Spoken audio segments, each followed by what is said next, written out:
could be a fucking problem.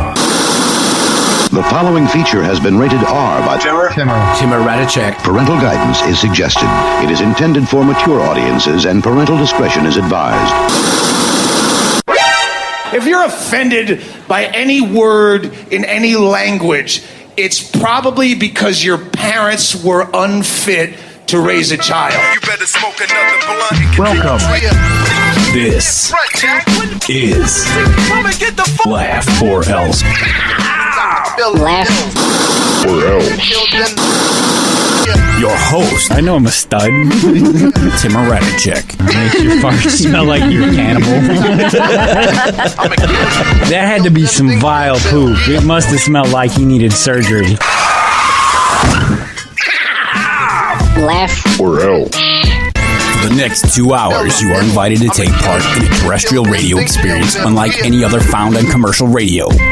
He probably lost his job at the glory hole. You are hereby challenged to laugh or else. You like yogurt? Oh my God. You're gonna love this.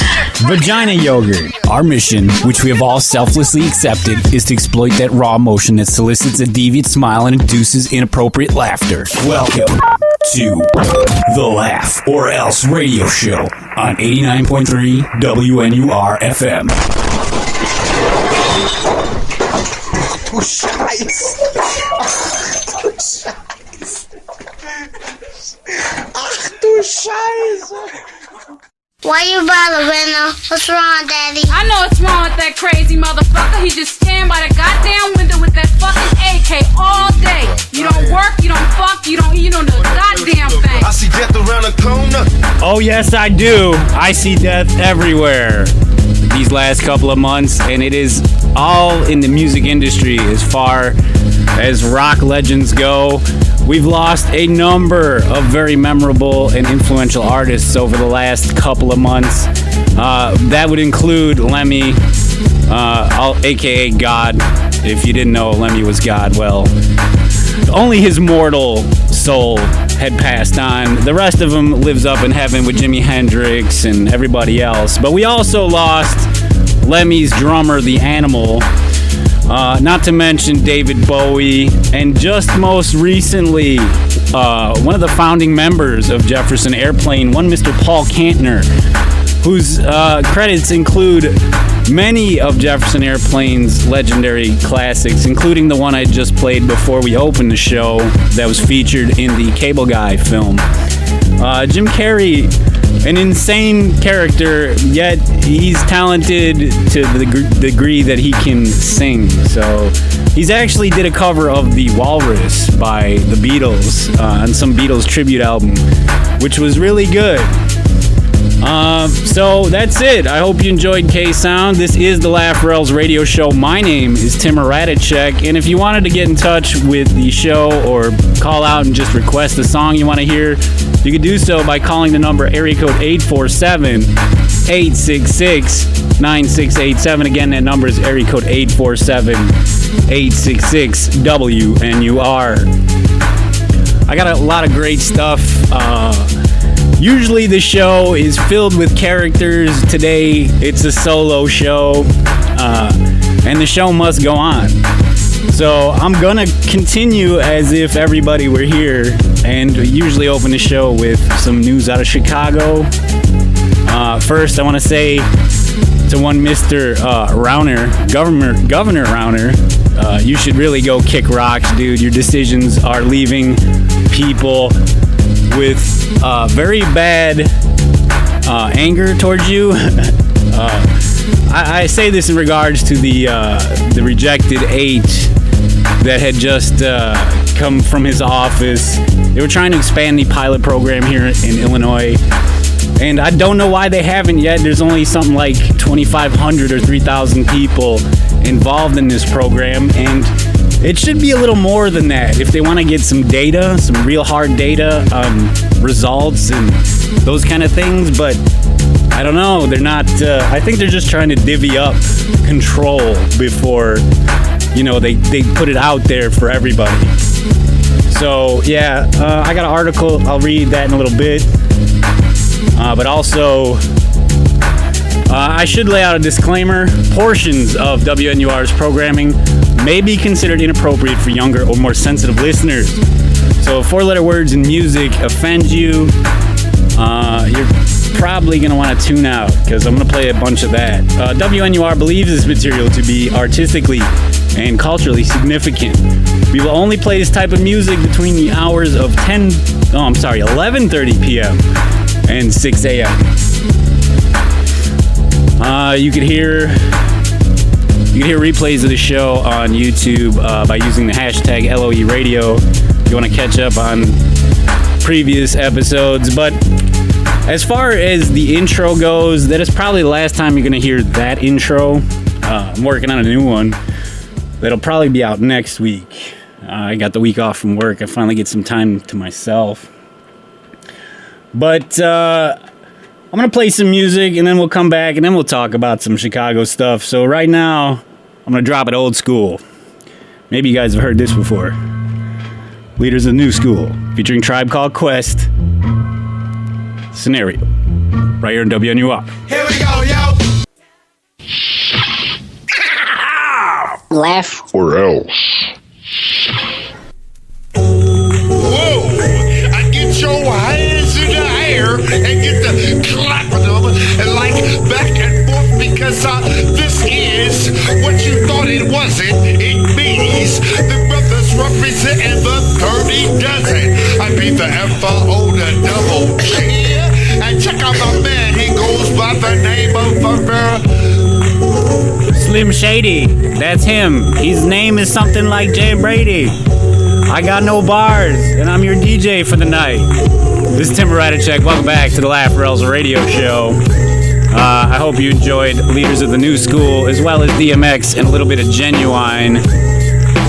Before the break, I mentioned that one governor, Bruce Rauner, can go and kick rocks eternally or infinitely. This guy, ever since him and Ron took ever since him and Ram took over the city and the state, things have been going downward exponentially. Ram closed something like 52 schools the first month he was in office. Rauner just denies everything and claims that the last guy in there, Pat Quinn, is to blame for all of that, but he's not doing anything to help anybody either, and I can't stand Illinois politics for that reason. So I'm going to go ahead and read this article from the Huffington Post about what Rauner did. He actually rejected 11 conditions to expand the treatment of medical marijuana in Illinois. So from the HuffPost, as more Illinoisans apply for and receive permission from the state to use medical marijuana, Governor Bruce Rauner put a stop to further expansion of the program for the 11 conditions September 10th. Rauner vetoed Senate Bill 39, which would have included post-traumatic stress disorder. Man, what a dick. Among the 39 other approved conditions, and the Illinois Department of Public Health said that 10 medical conditions recommended by the Medical Cannabis Advisory Board would not be added to the list of ailments for which marijuana is a legal treatment. Mark Fitton of the Illinois New Network writes, Rauner said adding conditions or diseases, at least for now, is premature. BS. When is it going to be mature? When it's 10 years into the program? We might not have this program in 2 years. They might cancel it because they're not getting any information or any data from any of the patients that are using it.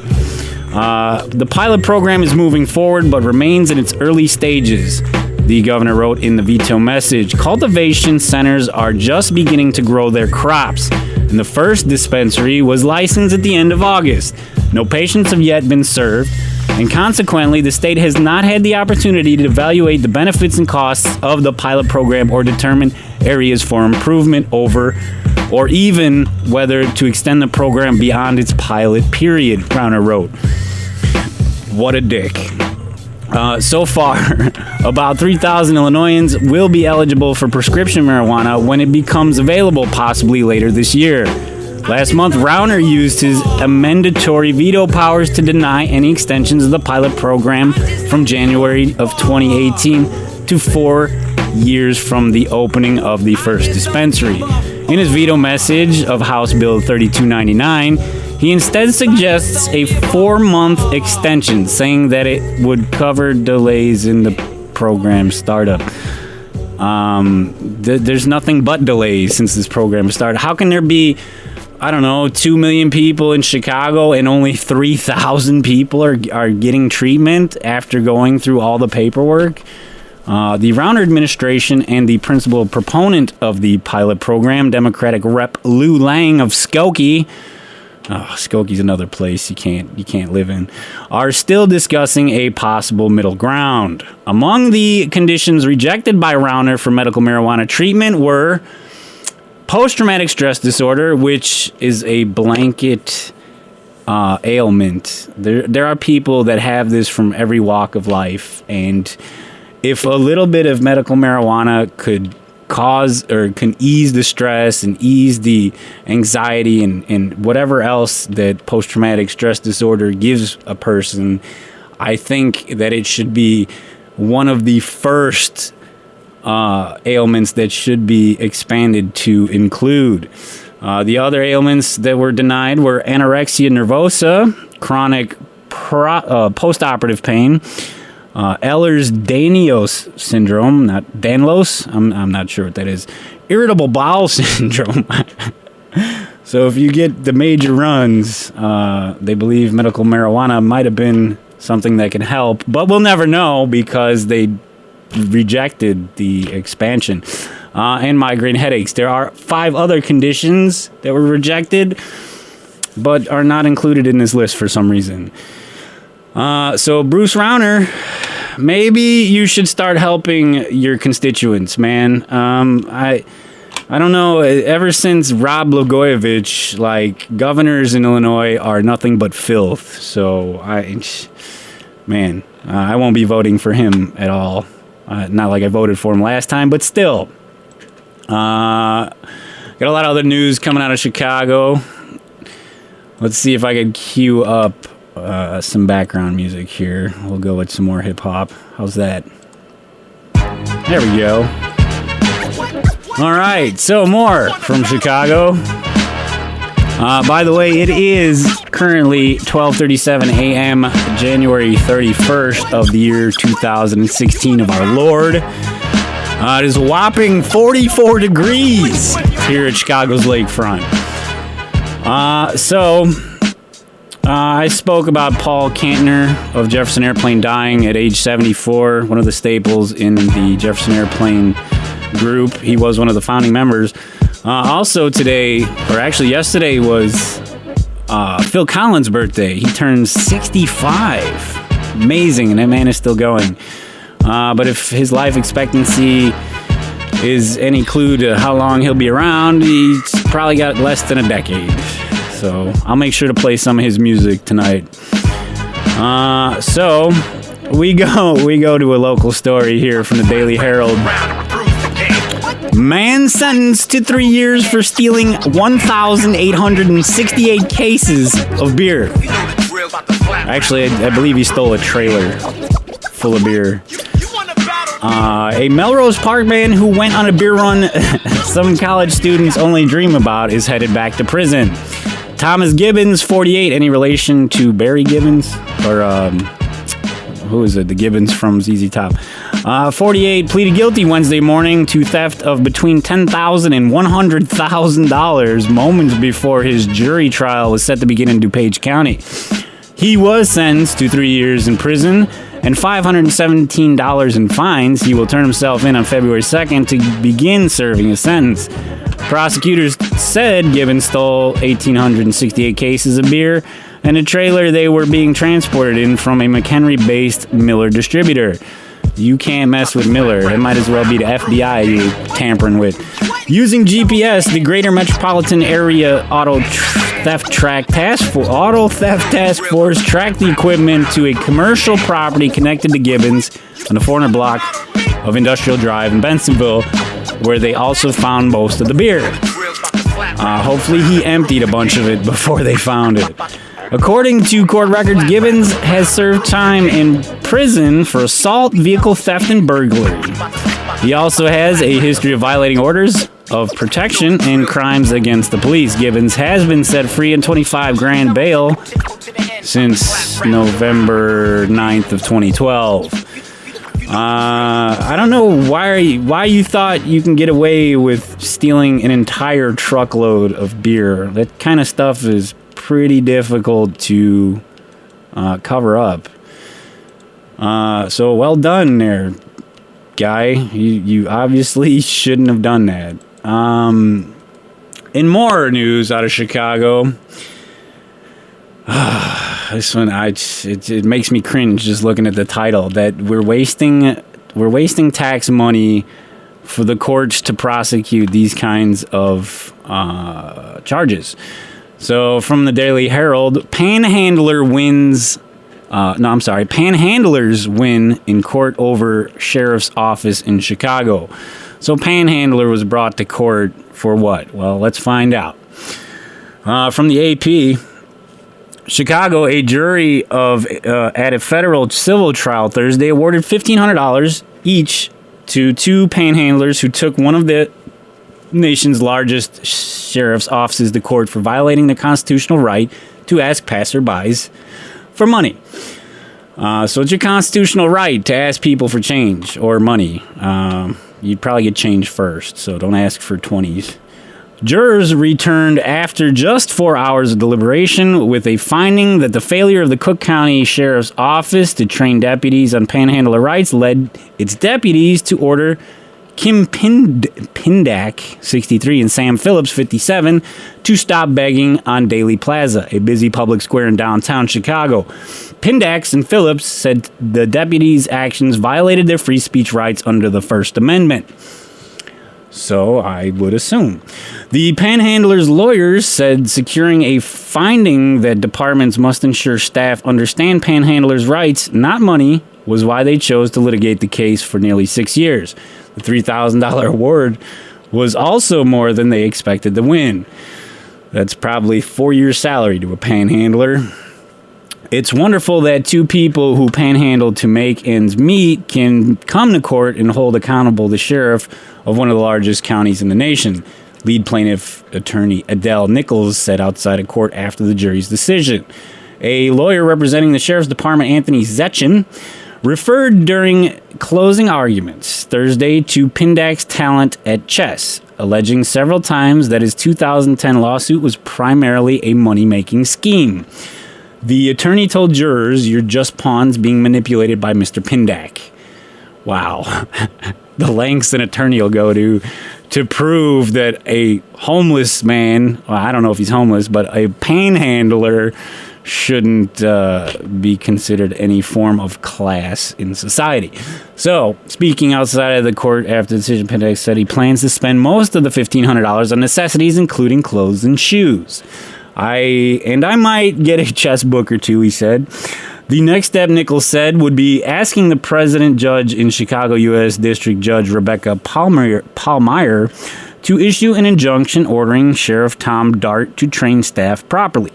While jurors' decision went against the sheriff's department as a whole, they did find in favor of the sheriff's deputy, Laverne Nance, concluding he didn't violate the men's right as an individual officer.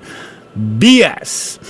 A brief statement released by the sheriff's department said that it strives to treat everyone it encounters with dignity and respect, which it did in this case. BS, I'm claiming. Phillips, who said he started panhandling 10 years ago after losing his job as a butcher, said he can make as much as $8,000 annually, begging 5 hours a day, 5 days a week. He said he typically holds up a sign that reads, "I'm just hungry. Not looking for a drink." I added that last part. Pindak said he studied pre-med in college for several years in his 20s before mental illness set in his life, and it took him into a tailspin. On the witness stand, he told jurors he's occasionally handed a $20 bill. It makes just several dollars a day. During cross-examination, Zetchin also repeatedly asked Pindak about chess, suggesting his ability to think several moves ahead led him to sue. You can't claim to know nothing and then claim to be a chess master. I'm sorry. Pindag denied that, answering he'd always been good at chess, but not at life. I'm not a mastermind, he said.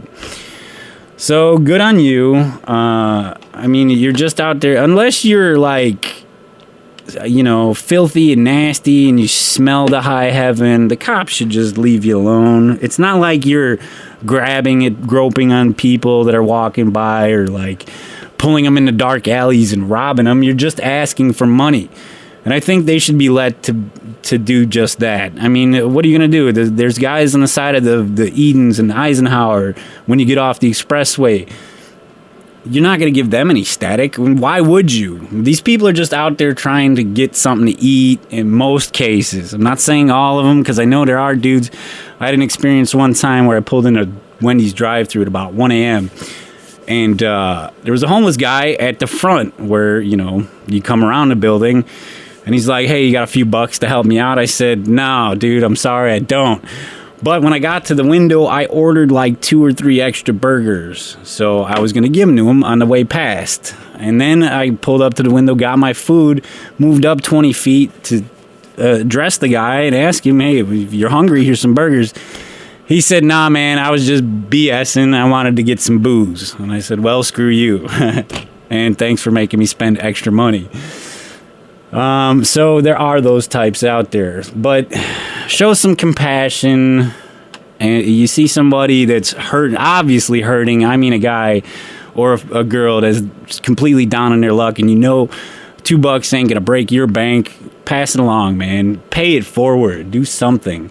These people are out here for a reason, and maybe you should hear that reason before you come to judge. That's all I'm saying. We got more out of Chicago. Oh, man, another one of these stories. This seems to be a reoccurring theme in Chicago. Well, not even just Chicago, but countrywide. Teachers sexually abusing students. And we joke on this show a lot that when it's a female, I mean, you know, it's every adolescent teenage boy's dream to hook up with a teacher. But it's when creepy old dudes are groping at young females, which is where I draw the line. I mean, we can joke about the other situation, but this, I mean, it's just a different kind of awful. And I will read from yet again, the Daily Herald. Suburban substitute teacher charged with sexually assaulting a student. Let's see if we can get some background music. Maybe. Let's see what we got for an instrumental from this guy who's all about the love. Oh, here we go. You should know this one. He's from Chicago. So a substitute teacher who has worked for several years in school districts throughout Cook and DuPage counties, is facing sexual assault charges after a 10-year-old female. This guy should get his ass beat already. 10-year-old female. She doesn't even... Man, Jesus, dude. 10-year-old female student at LaGrange Elementary School reported that she had been inappropriately touched by the man after class Monday, authorities said. Joseph M.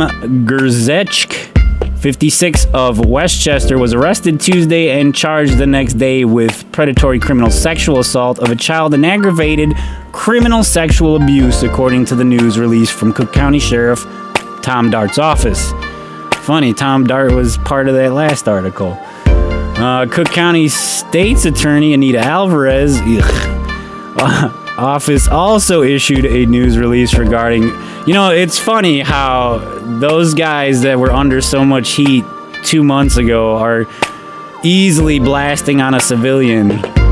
Alvarez needs to go. According to the Alvarez release, Gerzechk hugged the student during class and asked her to stay afterward.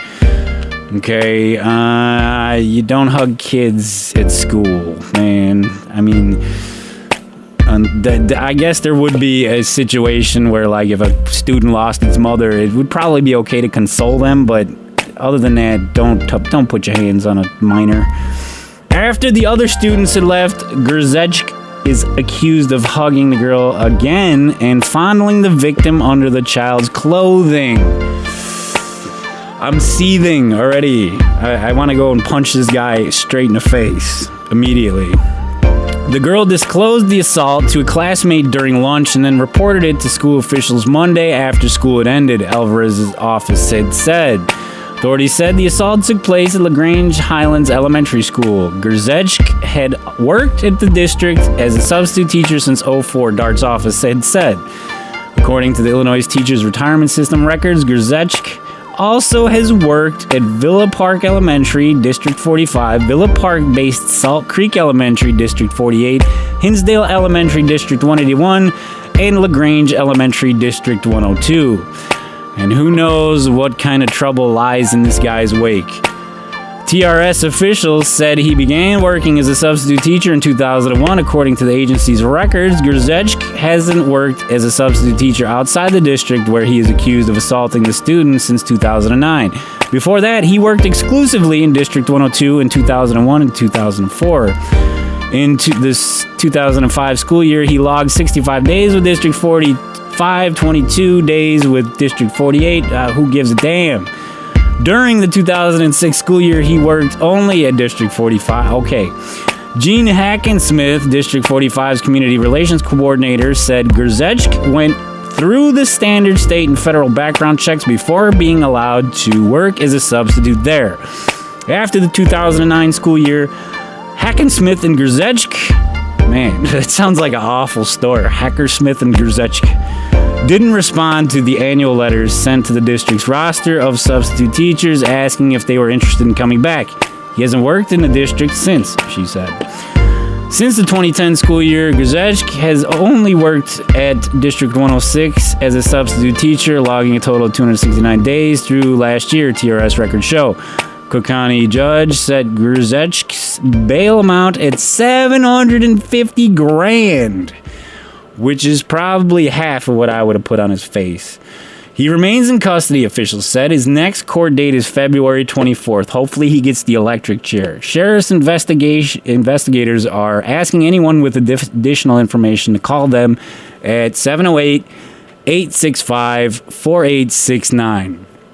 I'm not allowed to call radio listeners to action, but again, that number is 708-865-4869 if you have any additional information. Dude, I don't know. What is wrong with people? There's something, I believe there is some sort of medical, psychological reason that strange old people want to get with minors. I don't know. It's got to be some sort of mental disease. First of all, a girl, like, I'm in my 30s, so a girl that's between 10 and 15, there's no physical attraction there. She's just a minor. Like, there's nothing about her that makes her womanly to me or appealing. On top of that, I got a 15-year-old sister, so I'm ready to fight people who are eyeballing my sister weirdly. And you would too. I mean, you should if you care about your family at all. So let's hope that the sexual assault in classes dies down, or we start doing a better job of vetting these people before we hire them. And I got one more story before we get to our next music break, which will probably be rock, kind of metal music. I know I played some hip-hop, but I do a mixture of both. And if you got a request, you can throw it out there using the phone number area code 847-866-9687. Or if you just want to call to chew the fat, I'm available. Area code and phone number is 847-866-WNUR. This is the LOERadio Show on WNUR-FM, Evanston in Chicago. Before I get into that music break and this last story, let's throw out the disclaimer one more time. Portions of WNUR's programming may be considered inappropriate by the sensitive or more younger listeners out there. WNUR believes this material to be artistically and culturally significant. We will only play this talk and music between the hours of 11:30 p.m. and 6 a.m. overnights.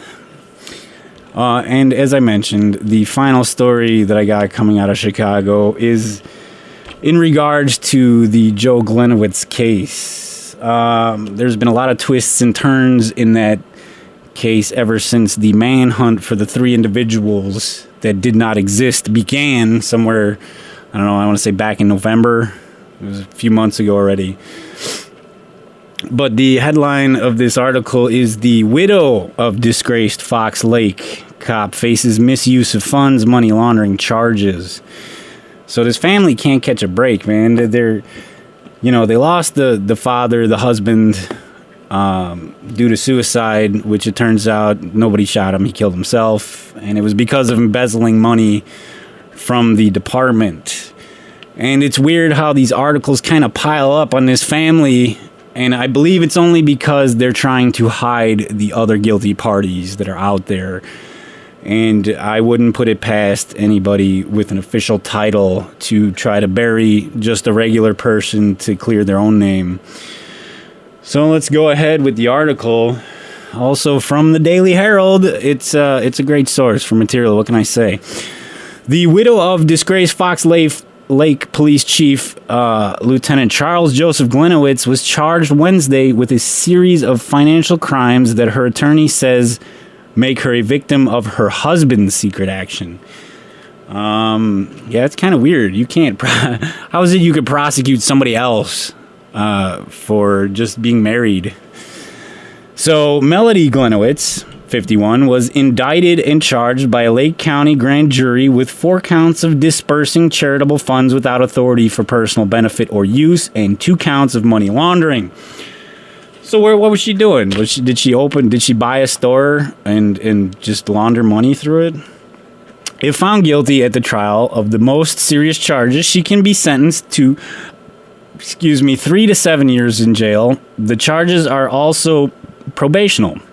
The Antioch woman turned herself into the Lake County Sheriff's Office shortly after the indictment was signed by Lake County Judge Daniel Shanes. She was released from Lake County Jail about 3 hours after posting the required 10% of the $50,000 bail. So $5,000? I can still do math. How about that? Lawyers for Melody Glenowitz said in a statement Wednesday afternoon, Melody has suffered greatly over the past few months and continues to move her family forward after the emotional, traumatizing events of September 1st, 2015. So I was off by 2 months. Considering Melody's cooperation with law enforcement, she's devastated by the decision to bring charges against her, but they need to prosecute somebody so their own stay out of trouble. Do you understand now?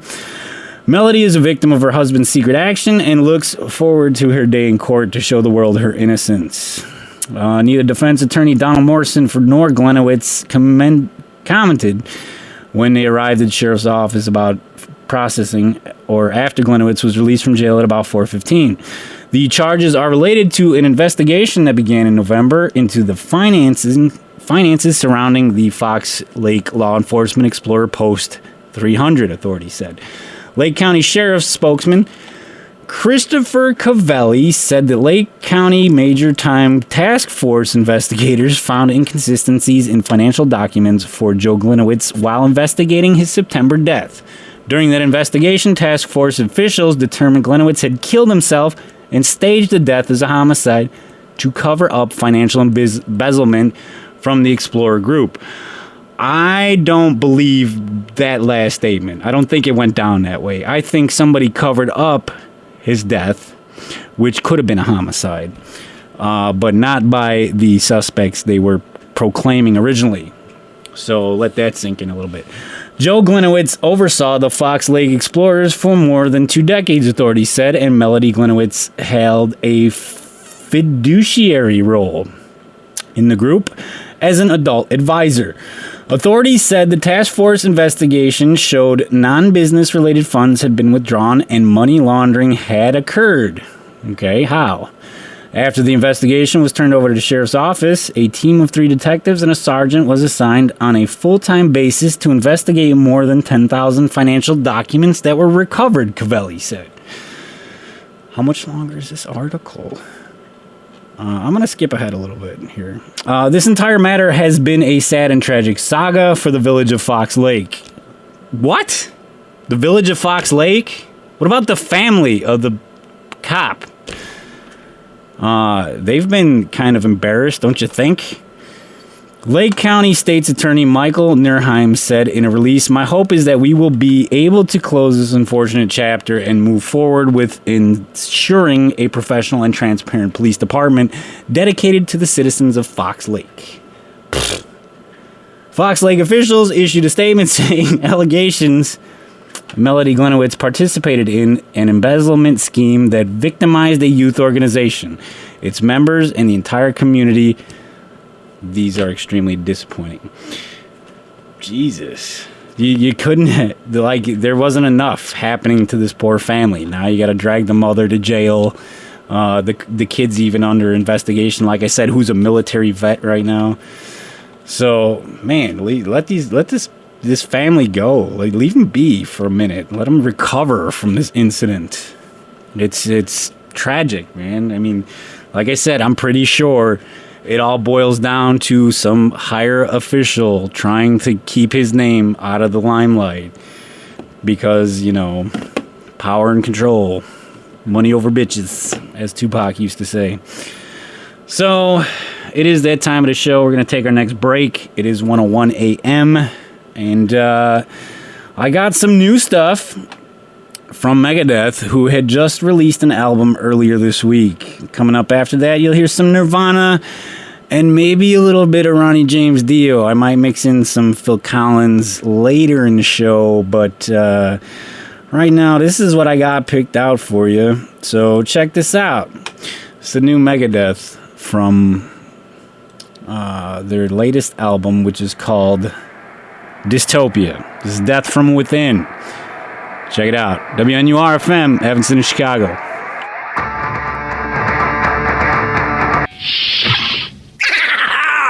Laugh or else.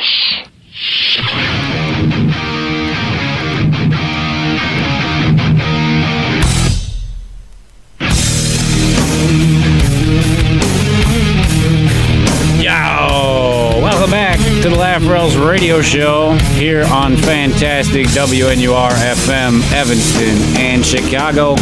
My name is Tim Radicek, and I'd like to thank you for joining me this morning. It is Sunday morning, approximately 1:17 in the a.m., roughly 40 degrees outside. If you're out and about, it's a perfect night to be out in the city. I tell you what. Damn it, Bobby. Coming up right now, I've got some sports news. I know how everybody loves sports. It is America's jingoistic pastimes that keep us moving from one week to the other. We'll start with Bulls news. Mr. Jimmy Buckets was named a reserve for the NBA All-Star team on the eastern side. Hopefully we'll get to see him play during the All-Star game. In all their All-Star news, Jonathan Taze will not participate in the NHL All-Star game due to injury. The Blackhawks were shut out on Tuesday in their last game before the All-Star break by the Colorado Avalanche. I'm sorry. They were shut out by the Hurricanes 5-0. I'd play some highlights, but there's nothing that's going on for the Hawks in that one. Northwestern, who the Wildcats are, the sponsored team here on WNUR. They had lost to Michigan State on Thursday, 76-45. Sounds like a blowout in these parts of the woods. They go on to take on Iowa today. Northwestern is 15-7. Iowa is 16-4. So that should be an exciting game to watch. The Illini, the other side of town, had lost to OSU on Thursday, 68-63, a heartbreaker. They go on to play the Badgers today at Illinois is 10-11, not the best record there. It's not even 500, and Wisconsin is 12-9. Where's the music? Oh, I guess it ended. Maybe not. So the Bears are looking in the free agency. According to Rob Hausler, actually, according to ESPN, Rob Hausler is worth another look. He's a tight end, age 27. He's got 5 years in the NFL. His purported salary is $175.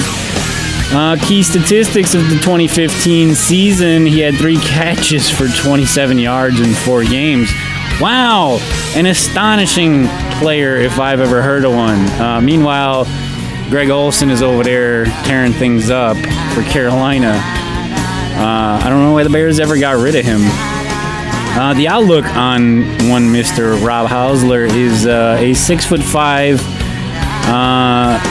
He only appeared in 4 games. I mean, how much can you say about a guy who's only played in 4 games with 3 catches? He began the 2015 season with Cleveland with an uncertainty surrounding Martellus Bennett, who wants a new contract. Hausler is an intriguing player. I think Martellus Bennett is the intriguing player, and you need to pay him. Pay this man his money. All right, we've had enough of you. Shut up, will you? So I don't know. I have no idea about this guy or whether or not he's gonna be anything worth attaining for the Chicago Bears. Let's see. Anything out of Cubs camp so far?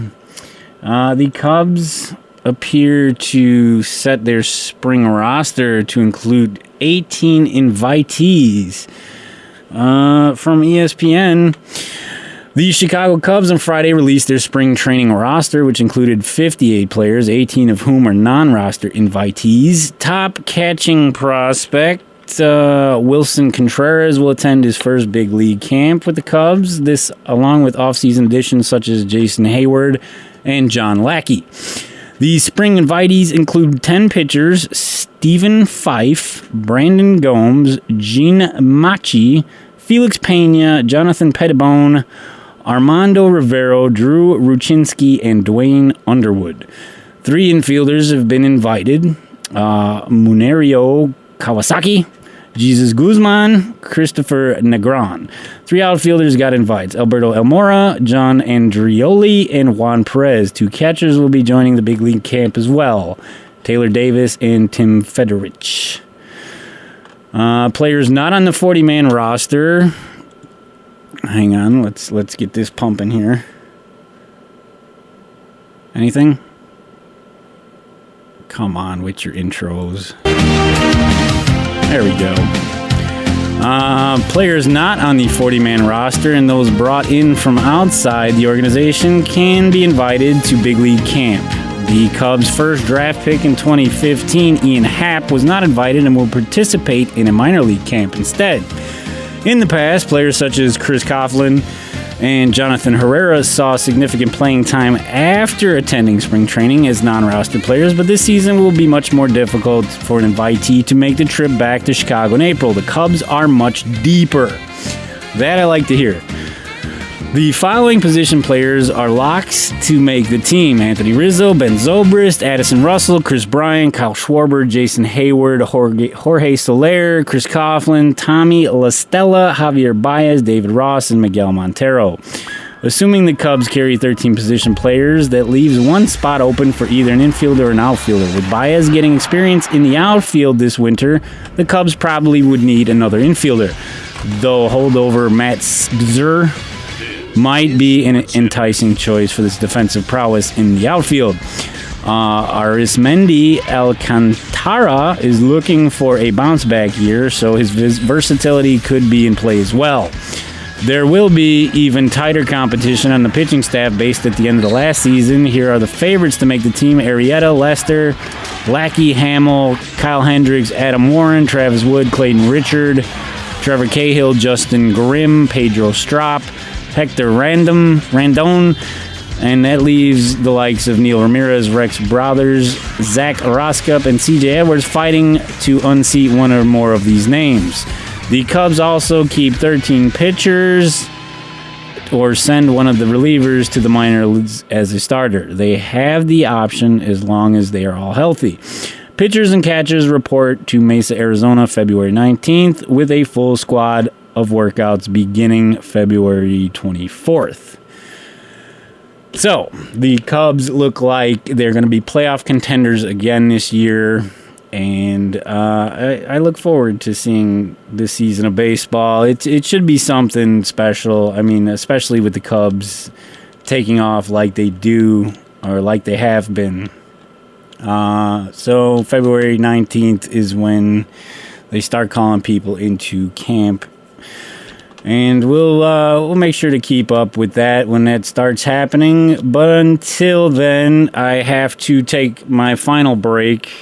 When I come back, I'll play a couple of clips. It is that time for How Stupid Are You?, where I ask random people that have gotten viral videos on the internet how stupid they are exactly. I can't really answer that by myself, so if you'd like to participate on the other side of the break, the number to do so is area code 847-866-9687. Again, that number is area code 847-866-WNUR. This is the LOERadio Show. My name is Timmer, Timmer. If you're looking to reach out to us on the Twitterverse, you can do so by using the hashtag LOERadio. You can also apply that hashtag to YouTube to find any of our previous episodes that may be online. And most of them are.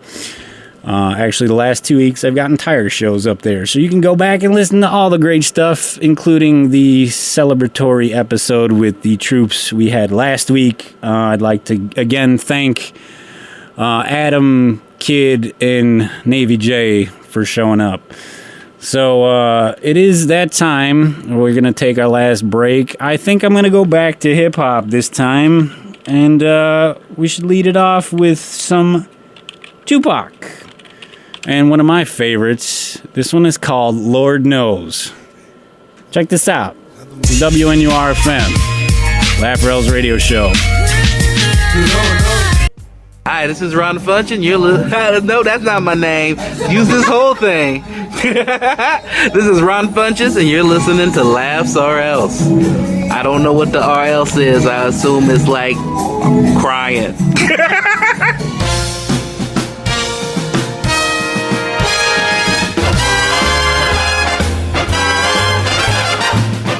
Welcome back to the LOERadio Show, and you're just in time for our featured segment here on the show. It's called How Stupid Are You? And I've got very little time left in the show, just about 20 minutes, so I've got a few clips that I want to rip through. If you'd like to play along, you can do so by joining us on the LOERadio Show Facebook fan page by going to facebook.com/LOERadio Show. There you will find the latest post with the clips I am about to cover.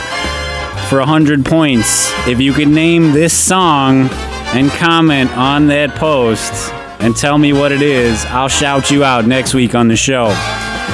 So, using the hashtag LOERadio, you can find everything on the YouTube or the Twitterverse. So, are we ready? Let's play along, shall we? This is How Stupid Are You? My first candidate for Stupid of the Week comes from I don't know, I've never heard of this guy before this week, but Rapper B.o.B. presumes that the earth is flat, and he decides that he's gonna take on Neil deGrasse Tyson in a diss track. Oh my god, you are going to take on the world's premier, what is he, a physiologist or something? Like, he's a nuclear somebody or other. This guy is more intelligent than anybody. And the entirety of people that I know don't even have the IQ of Neil deGrasse Tyson. And some guy by the name of B.o.B. decides that Neil needs a diss track made about him regarding the earth being flat. Now, if you're stupid enough to believe that the Earth is flat and you look up at the moon and you could see that it's round, or you could look at the sun, but I wouldn't suggest it, you can see that it's round. There is a round shape to it. So if you think the Earth is flat, you need to walk off the edge of it. So do that right now. Let's check out Rapper B.o.B's tune called Flatline. Already off to an awful start, dude.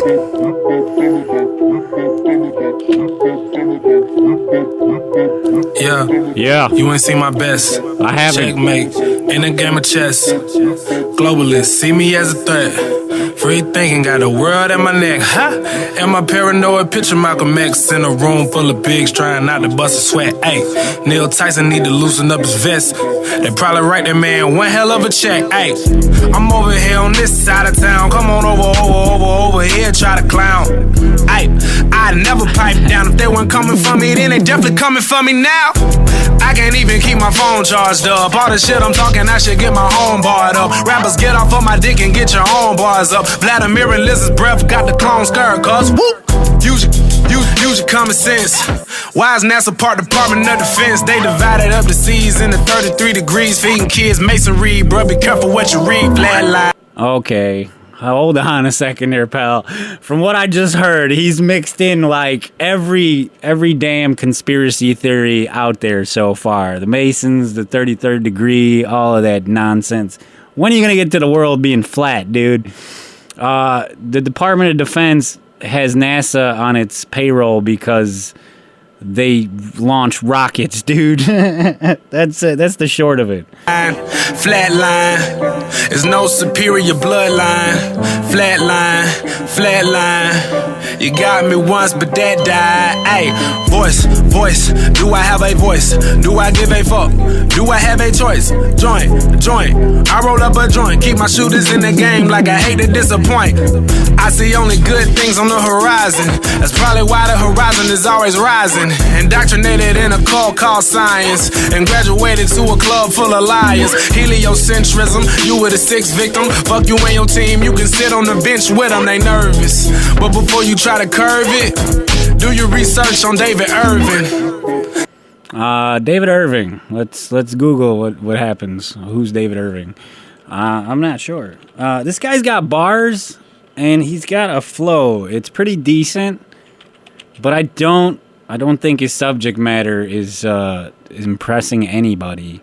So David Irving, according to Google, apparently there is some confusion. Oh, I see what it is. He's not a denier, but he's a Holocaust. What do they call that when you changed history? Whatever. This guy is trying to change, this David Irving character that he talks about is trying to change the numbers of the Holocaust. So let's hear more from B.o.B. Stalin was way worse than Hitler. That's why the POTUS gotta wear a kipper. I'm a man first for an artist. Get a lawyer, look up Dr. Richard Sauter. Bounce, flatline. You fooled us for the last time. Flatline. It's no superior bloodline. Flatline. So you want to find the farthest point from that center. Oh, and it and turns out he's using sea level sound at the equator clips is from farther Neil away from the center of the Earth than sea level near the poles. So refute it there, Bob. Refute his claims. Because Earth, we know it spins. Once it wobbles, kinda. Day, yes, thank you. 3 people know the how long day last year. Good for row number 2. They're off to a great start. So you spin. When you spin pizza dough, it kind of flattens out. Yeah. Gets wider in the middle, and so Earth, throughout its life, even when it formed, it was spinning, and it got a little wider at the. I'm waiting for this guy to start rapping about the Earth being flat. It's oblate. And officially Mount Everest above sea level. Bounce, flatline. You fooled us for the last time. Garbage, son, garbage. You could use that time in the studio to put together a better diss track against a person more deserving than a scientist. You understand? First of all, you could rap all day about pulling your Glocks and busting caps and asses, but when it comes to the Earth being flat, dude, just leave that topic alone, please. Please do us all a favor and keep your ignorance to yourself. Rapper B.o.B. One story I'm not going to cover is the Amber Rose Kanye feud that was on Twitter last week. I wouldn't touch that with a 10-foot pole, mainly because I'd probably have to go into Kanye's colon to get it. Zing! So let's move on to our next candidate for How Stupid Are You? It's a young boy caught on the news. The reporter asked the kid, he says, "You got good grades, how are you going to celebrate?" And the kid's response was this. From where? We just came from shopping at La Cetane. It's the only store that's open on 86th Street because my man here did so well on his test. He just wanted some hand lotion, and we went up and got it, but now they're closing. Now, let me ask you. Wait, what? You got good marks, and you wanted hand lotion? I guess because it's cold, right? Yeah. Oh, yeah, right, because it's cold. Have a great night. Yeah, you know what happens to guys when it's cold out? You get a little shrivel going on. Yeah, he just wants to smooth them out a little bit. Yeah, kid. Of all the things you could have asked for, Transformers toys, PlayStation, anything. A look at the neighbor's daughter in her underwear. Something. Well, that's probably why he needs the lotion, because, you know. I've got a few more. Here's one that I found pretty interesting. It's not... The video can go two ways. It could go, "How stupid are you?" or "This week's hero." And I'm going to go with this week's hero because these drunk Aussies foil a robbery. Listen to this. This is outstanding. Is that the piece? Sorry, guys. Nah, that's all right. Oh, bastard. All right, just a quick rundown. There's two Aussies in what appears to be a mini mall parking lot, and they see a white car pull up creepily in front of what appears to be like a cell phone store immediately next to a gas station, which looks like it's about to close. So much. Just some dude in it. I busted my plugger twice. She's fucked. Nah, she's pretty fingered. He's talking about his sandal being busted. So now this guy's shirtless in a pair of shorts, and one of his sandals is busted. Oh, you shitting me? So they just identified the two guys pull up, walk into the store. The whispering commences. They just fucking robbed the joint. They're robbing the fucking floor. Oi!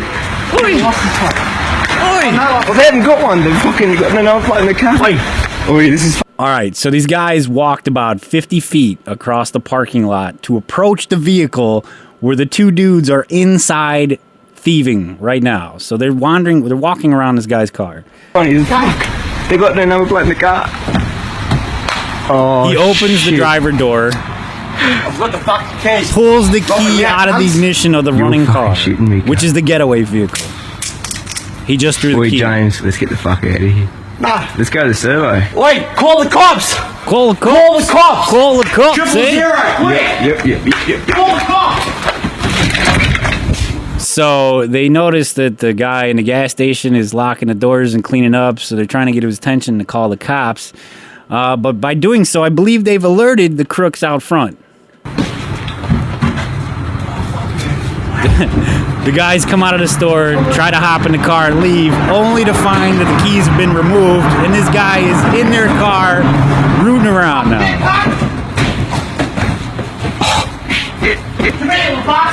Oh, fucking hell.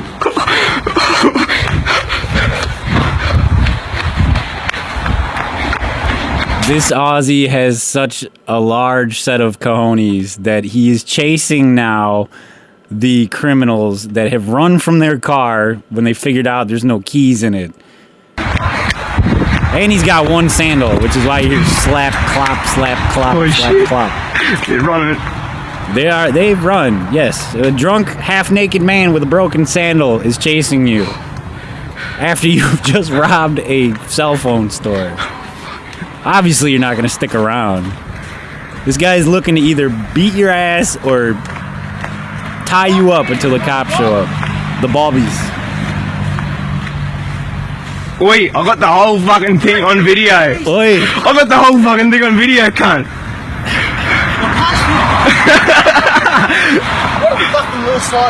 What a fucking shit, cunt. Hey? Do you reckon we should? Let's do it. Yes, you definitely should. So, congratulations to those fellas. I'm pretty sure the alcohol gave him a larger set of cojones before he decided he was going to try to bust up their little party. So kudos to them. How stupid are you to those guys who pulled up and left their car running? I understand you want a quick getaway, but you probably leave a guy in the car in that instance. And I'm not trying to give you any tips on how to rob people, because that's not what I'm about. So we got a couple more. This one is a young grammar school student who fails at a magic trick miserably. The magic trick involves fire, and the idea is you dunk a $1 bill in a little bit of rubbing alcohol, you light it on fire, and the paper doesn't burn. There's some weirdness about that. So what she's got here is 2 little plastic containers, one full of water, one half full of alcohol. Her first mistake is that they are immediately next to each other. Her second mistake is that she's using a grill lighter, the big 1-foot lighters, and she holds the $1 over the bowl of alcohol as she lights it. There we go. And so we commence lighting immediately. Immediately, a drip from the $1 falls right into the bin with her rubbing alcohol and sets it on fire. So now she's got a plastic Tupperware dish about the size of a cup, currently on fire. holy crap. Holy crap is her reaction as she sees the fire growing to about 6 to 8 inches high. What did you?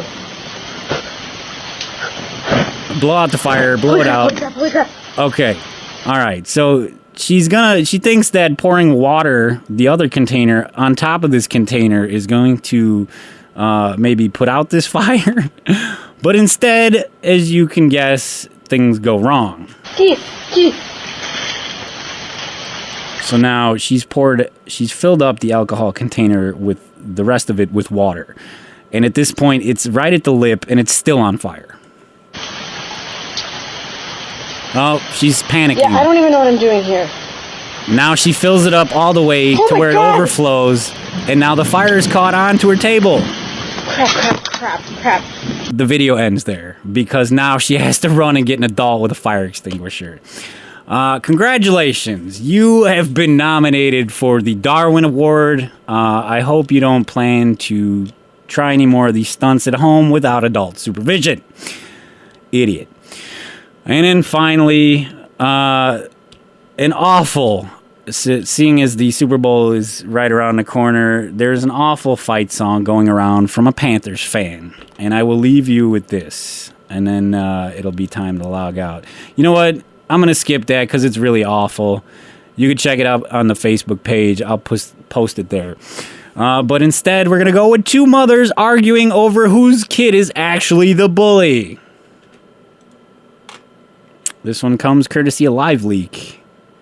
Two red-naked mothers.